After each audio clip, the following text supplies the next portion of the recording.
দেখেন চরিত্র কারে কয় আর নিরহংকার কারে বলে। বাড়ি থেকে আওয়াজ আসলো, সাহাবী বাড়িতে নাই, কোথায়? মসজিদে জুলহুলাইফার ওখানে বাজারে বেচা কিনা করছে, গেলে পাবেন। রহমতের নবীজি আমার দুই সাহাবী নিয়ে এলেন। সাহাবী দুইজনের পেছনে দাঁড় করেছেন। স্টপ, ডোন্ট মুভ, দাঁড়াও, লড়াচড়া করো না, বাকিটা আমারে সামলাতে দাও। পেছন থেকে নবীজি দেখতেছেন সাহাবী ওই যে দূরে দাঁড়ায় বেচা কিনা করতেছে। আস্তে আস্তে নবীজি গেলেন, সাহাবী দাঁড়ানো, নবীজি তার হাত মোবারক দ্বারা ওই সাহাবীর চোখ দুইটাকে চেপে ধরছেন। সুবহানাল্লাহ কইতে মন চায় না? আপনারা আমরা অনেক সময় বন্ধু বান্ধবের চোখ চেপে ধরি না? পারলে কও ধি কেডা, হ্যাঁ? একজনে চাইপা ধরে আর একজনে কয় কইস না, কথা কম। দেখেন চরিত্র কারে বলে। কেউ একজন নবীজিরে ভালোবাসে, কাছে আসতে ভয় পায়। নবীজি ইজি করার জন্য তার বাড়ি পর্যন্ত খুঁজতে গেছেন, বাড়িতে না পেয়ে বাজারে বেচা কিনার জায়গায় গেলেন, বেচা কিনা করতেছেন। নবীজি চুপচাপ আরো ইজি করে দেওয়ার জন্য তার চোখ দুইটা নিজ হাত মোবারক দ্বারা চেপে ধরেছেন। সাহাবী প্রথমবার বলে ফেললেন, ভাই রে কে তুমি? বেচা কিনার সময় ডিস্টার্ব করো না, আমারে ছেড়ে দাও। মুহূর্তের ভেতরে নবীজির রহমতের নবীর জাসাদ মোবারকের মিশকের ঘ্রাণ তার নাকের ভেতরে ঢুকে গেছে। সাহাবী লজ্জায় পড়ে গেলেন, আয় হায় কারে কি বললাম, এ তো আমার রহমতের নবী, বেয়াদবি হয়ে গেল নাকি?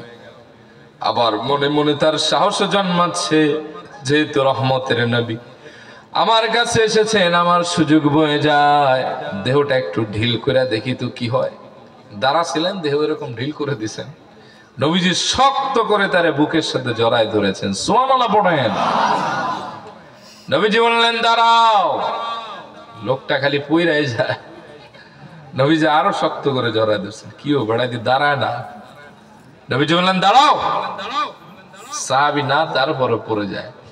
পড়তে পড়তে শেষ রাখে নবীজির কদম মোবারকের কাছে পড়ে গেছে। এবার উঠে তার চোখের পানি দরদর করে ছেড়ে দিল। নবীজির হাত মোবারকে চুমু খায়, কপাল মোবারকে চুমু খায়, নবীজির গলা মোবারকে চুমু খায়। এবার নবীজি বললেন, সাহাবী আমি বললাম দাঁড়াতে, তুমি খালি পড়ে যাও, ব্যাপার কি, এমন করলা কেন? সাহাবী বলে, ইয়া রাসূলুল্লাহ ওয়া ইয়া হাবিবাল্লাহ, জীবনে কতবার আপনার মোবারক দরবারে আমি গিয়েছি, কত সাহাবীরে দেখেছি আপনারে জড়ায় ধরে, আপনি দোয়া করেন, কাছে টেনে নেন, বুক পেতে দেন, মুসাফা করেন, মুআনাকা করেন। আমার ভয় লাগতো, আমি যেতাম না। আজকে রহমতের নবী আপনি এসেছেন, আমি সুযোগটারে কাজে লাগিয়েছি। ইচ্ছা করে আমি আমার দেহটা ছেড়ে দিয়েছি, যাতে আর একটু শক্ত করে আপনি আমারে চেপে ধরেন। ও নবী, আমি এজন্য আমার দেহটা ছেড়ে দিলাম, যদি একবার আপনার দেহ মোবারকের সাথে আমি অধমের দেহটা লেগে যায়, আশা করি জাহান্নামের আগুন চিরতরে আমার জন্য হারাম হয়ে যাবে।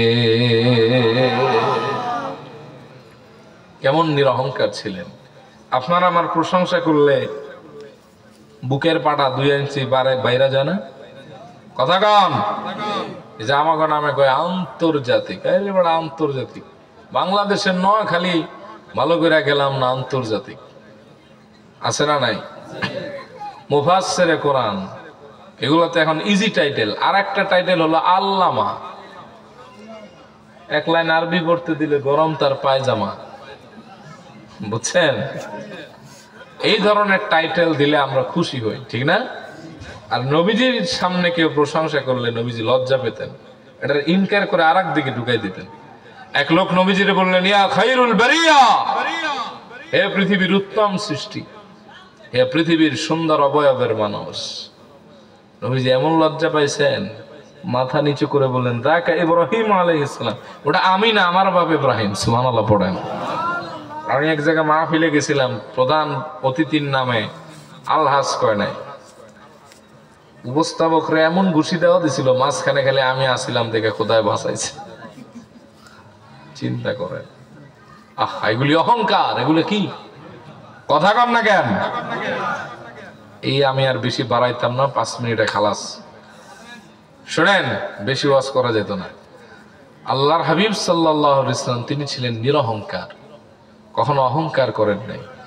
আর অহংকার যারা করে, ইন্নাল্লাহা লা ইউহিব্বু কুল্লা মুখতালিন ফখুর, অহংকারের আল্লাহ ভালোবাসেন না। এজন্য অহংকার যেন জীবনে না আসে, হোক কথায় হোক কাজে হোক চলাচলে। যত বেশি বিনয় হবেন মর্যাদা বাড়ায় দিবেন কে? সাইয়েদনা বেলাল ছিলেন নিরহংকার মানুষ। সাইয়েদনা ওমরের মতো মানুষ বলছেন, আমাদের নেতা হলো দুইজন সাহাবীদের ভিতরে। কয়জন? আদর্শের নেতা আবু বকর আর তাকওয়ার নেতা বেলাল। সাইয়েদনা বেলালের জীবনীতে আমি পড়েছি, তিনি যেমন তাকওয়াবান ছিলেন তেমন তিনি ছিলেন বিনয়ী। সাইয়েদনা বেলালরে উঁচু জায়গায় বসতে দিলে সহজে বসতে চাইতেন না, ভালো কোনো কাপড় তারে পরতে দিলে তিনি পরতেন না। সাহাবীদের সামনে, তার বয়োবৃদ্ধ সাহাবী, কিন্তু তাদের সামনে উচ্চস্বরে কথা বলতেন না। ওই বিনয়ী সাহাবীর মর্যাদা কেমন বাড়ছে, মেরাজের সফরে দুই জায়গায় আল্লাহ তাআলা তার হাবিবের কানের ভেতরে হযরতে বেলালের আওয়াজ শোনায় দিয়েছেন। কয় জায়গায়? দুই জায়গায়। তাহলে মর্যাদা বিনয়ের কারণে বাড়ে, অহংকারের কারণে বাড়ে না। একটা ঘটনা আমার মনে পড়ে যায়, আপনাদেরকে একটু শোনায় বিদায় দিব, শুনবেন?